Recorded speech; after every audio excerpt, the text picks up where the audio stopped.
ठीक से लिस्ट देखकर मृत्युलोक से मनुष्यों को लाइएगा। पिछली बार की तरह गड़बड़ मत कर दीजिएगा। गड़बड़ हमसे नहीं, आपसे भी तो हुई थी।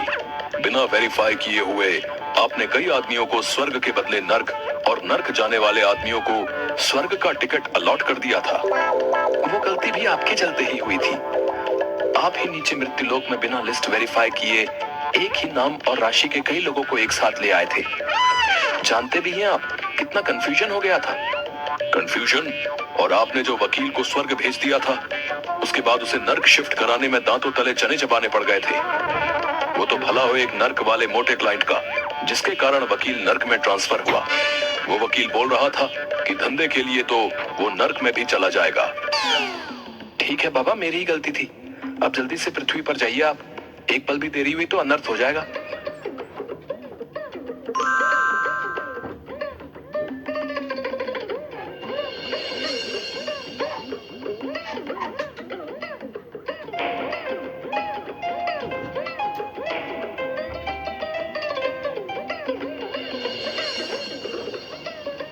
बेटा महेश, ये कवि तो अभी कविता सुना रहा है, लेकिन इसकी अभी अकाल मृत्यु है।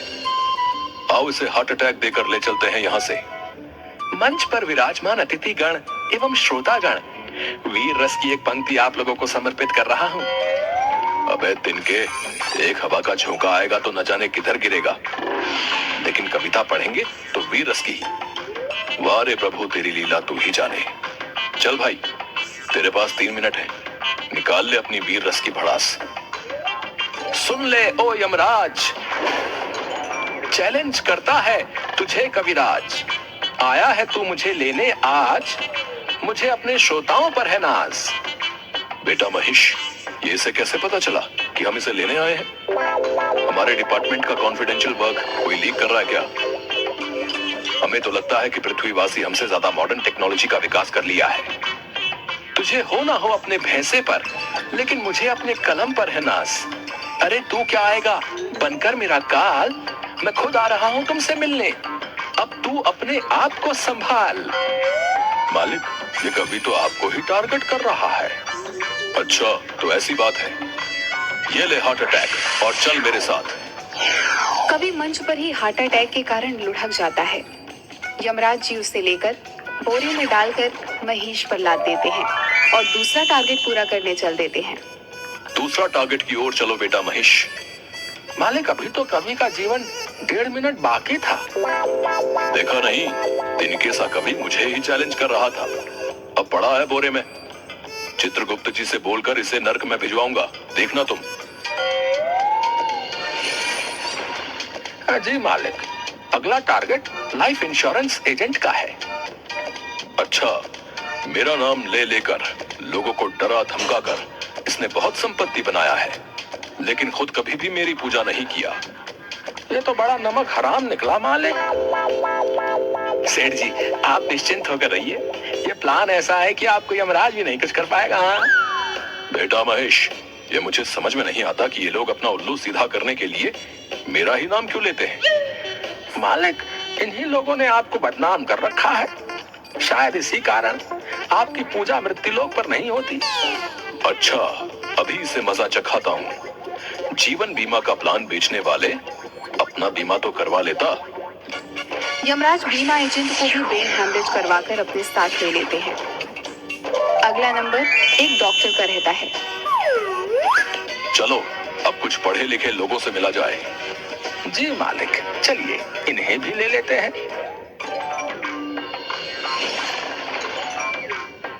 देखो भाई, तुम्हारे पेशेंट की हालत बहुत ही क्रिटिकल है।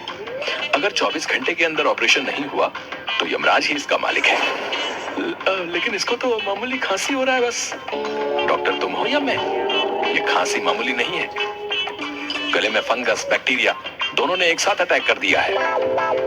लेकिन इसके लिए आपने culture test, HIV test, x-ray, CT scan, इतने सारे टेस्ट क्यों लिखवा दिया है? इसलिए आप लोगों को कहता हूँ, अपने से डॉक्टर बनने की कोशिश नहीं करें। मैं कोई रिस्क नहीं लेना चाहता। क्रिटिकल केस है पेशेंट का। चलिए अब काउंटर पर जाकर 2 लाख रुपया जमा करवाइए और 6-7 लाख रुपए का इंतजाम कर लीजिएगा। अब लेकिन इतना पैसा कहाँ से लाऊंगा? आप एक बार ठीक से चेकअप कर लीजिए प्लीज। मुझे नहीं लगता कि ऑपरेशन की जरूरत होगी। मैंने अच्छे से चेकअप कर लिया है। जाइए पैसे जमा कर और पैसे का इंतजाम कीजिए। अपने पेशेंट का यमराज नहीं बनिए। देख रहा है ना बेटा महेश, किस तरह इन लोगों ने मेरा नाम बदनाम कर रखा है। इस डॉक्टर को तो अब एक पल भी जिंदा नहीं छोड़ सकता।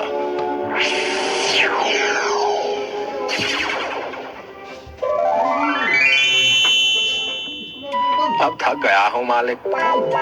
लास्ट शमशान से तांत्रिक को लेकर हम यमलोक चल देंगे। इस मुर्दे को मैं आज यमराज से छीन कर लाऊंगा। पक्कड़ चक्कड़ चामुंडा, ये लाश अभी तू खड़ा हो जा। गिद्ध चील कौवा और बाज, खदेड़ा जाएगा यहां से यमराज। अच्छा बेटा, मुझसे तो अच्छे अच्छे तांत्रिक भागते हैं और तुम हम ही को खदेड़ रहे हो। चल बेटा महेश, तेरा आज का कोटा पूरा हुआ।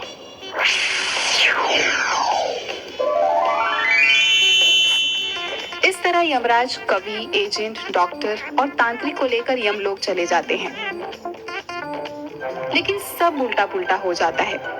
वहां पहुंचते पहुंचते उनका लिस्ट बदल जाता है। पता चलता है कि इन लोगों की जिंदगी अभी बाकी है। जो ओरिजिनल लिस्ट चित्रगुप्त जी ने दी थी, उससे यमराज का लिस्ट एकदम मैच नहीं कर रहा था। किसी तरह इसकी जानकारी उन चारों को लगती है, तो चारों स्वर्ग और नर्क के गेट के पास आंदोलन करने लगते हैं। कौन है वो मक्कार? अविलंब करो उसको गिरफ्तार। ज्योति से ज्योति जला देंगे, मारने वाले को मिट्टी में मिला देंगे। ओ कवि भाई, तुम्हें मल्टीविटामिन की जरूरत है, नहीं तो वेटिंग लिस्ट से निकल। यहाँ का कंफर्म लिस्ट में आ जाएगा। देख भाई कवि, तुमसे या जमाने से तेरी हालत छिपी नहीं है। हो सकता है हवा का एक झोंका तेरा अंतिम यात्रा का प्रबंध कर दे। इसलिए मैं तो कहता हूँ कि एक अच्छी पॉलिसी हमसे ले लो। तुम तीनों सुन लो, कोई भी जादू टोना, वशीकरण मंत्र, काल, यमराज, बुरी आत्मा तुम्हारा कुछ नहीं बिगाड़ेगा। मेरी असीम शक्ति उन्हें परास्त कर देगी। अगर तुम मुझसे सेवा लेते हो, सेवा चार्ज मात्र 50,000 रुपए। पता तेलिया मसान, ऑपोजिट शमशान। वहीं दूसरी तरफ यमलोक में इसी बात को लेकर बहुत हंगामा चल रहा था कि पिछले कुछ दिनों से ऐसी गड़बड़ी क्यों हो रही है। चित्रगुप्त जी द्वारा बही खाता वहीं पलटने के बाद पता चलता है कि मृत्युलोक के एक अमेरिकी निवासी, जो कि एक सन की वैज्ञानिक है, उसने अपने सुपर कंप्यूटर की मदद से यमलोक के बही खाता को हैक कर दिया है।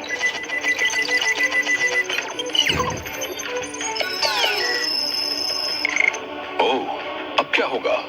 देखता हूँ क्या हो सकता है। इन चारों को यमलोक लाए कितनी देर हुई है? 3 मिनट। पहले बिना समय गवाए इन चारों को मृत्युलोक छोड़कर आइए। अगर किसी ने अंतिम संस्कार कर दिया तो अनर्थ हो जाएगा। यमराज तुरंत उन चारों को लेकर महेश पर लाद कर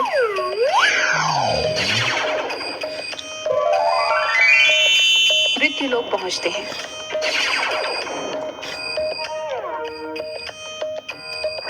और उन सभी को उनके उनके शरीर में वापस भेज देते हैं। उनके परिजन, जो उस समय रो रहे थे, विलाप कर रहे थे, उन्हें वह जिंदा पाकर बहुत खुश होते हैं। यमराज वापस यमलोक पहुंचकर सन की वैज्ञानिक यमलोक के बही खाते के साथ छेड़छाड़ किया है, इसलिए उस सन की वैज्ञानिक को दंड मिलना चाहिए। हम चाहें तो अभी के अभी उस सन की वैज्ञानिक और उसके टेक्नोलॉजी को नष्ट कर दें, लेकिन हमारा हाथ भी सिस्टम से बंधा है। उस सन की वैज्ञानिक को मजा चखाने के लिए आपको पृथ्वीलोक पर जाना होगा। यही ठीक रहेगा। मैं अभी ही अपने महेश को लेकर निकलता हूँ पृथ्वीलोक के लिए। रुकिए, ये नक्शा ले लीजिए, ताकि उस वैज्ञानिक को खोजने में आसानी हो। उसका सारा बायोडेटा लिखा हुआ है इसमें। यमराज और महेश दोनों अपना अपना गेटअप चेंज कर लेते हैं। यमराज जी अपना नाम यम्मू और महेश अपना नाम भैंसू रख लेता है।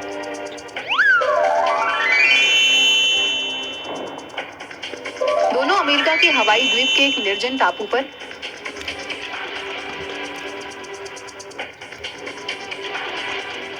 वैज्ञानिक को सबक सिखाने के लिए पहुंचते हैं। सिक्योरिटी से बच बचाकर दोनों वैज्ञानिक के लैब के पास पहुंचते हैं। तभी एक गार्ड उन्हें देख लेता है। यह कौन है वहां? अंदर कैसे आ गए? सिक्योरिटी? हाय भैया, कैसे हो? अरे अरे अरे भाई, तुम भी इंडियन हो का? हाँ भाई, हम हैं यम्मू और यह है महेश। वैसे तुम भारत में कहाँ से हो गार्ड भाई? अरे हम तो बिहार से हैं। वैसे तुम लोग कहाँ से हो भाई? ये तो गजब होई गवा, हम सब भी बिहार से हैं। अरे ला मर्दे, तनी खैनी खिला। बहुत दिन हो गईल आपन बिहारी खैनी खायल। अमेरिका में बिहारी जैसन खैनी कहाँ मिलेला? यहाँ के वर्जीनिया खैनी और सिगार में वो दम नहीं खे। ये बात तो 100% सही बोला रहा कि इहवा के खैनी में उहुआ जैसन मजा ना बा। इला काल ही एगो चाचा से मंगाई ले बानी। इला हमार खैनी खा के देख, मर्दे खांटी बिहारी खैनी बा।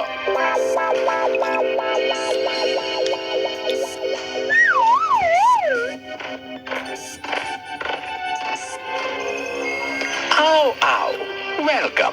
तुम दोनों की एक्टिविटी मैं अपने सुपर स्मार्ट कंप्यूटर पर मेन गेट से ही देख रहा हूँ। जिस तरह से तुम दोनों ने मेरे सिक्योरिटी और गार्ड्स को चकमा दिया है, मैं तुमसे मिलने को और बेचैन हो गया था।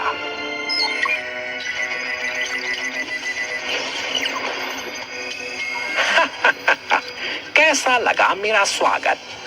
अबे ढागरा, हम आए हैं तुझे भेजने पागल खाना। ये ले तेरा पिंजरा।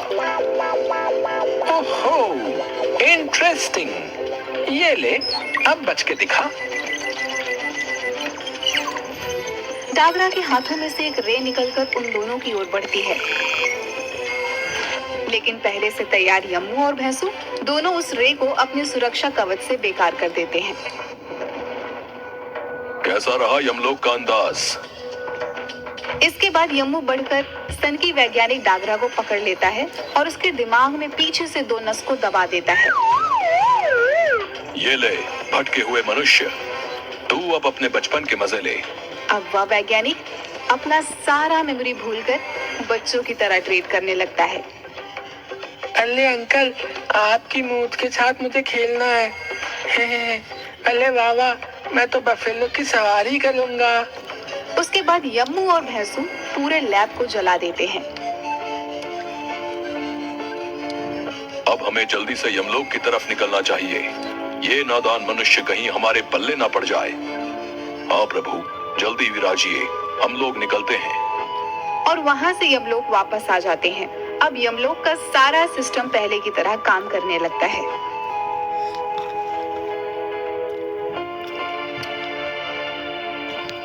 क्यों चित्रगुप्त जी, मानते हो ना कि यम है हम? सब कुछ नॉर्मल करके सिस्टम सही कर दिया। जी प्रभु, तभी तो आप यमलोक के कर्ता धर्ता हो। आपकी जय हो।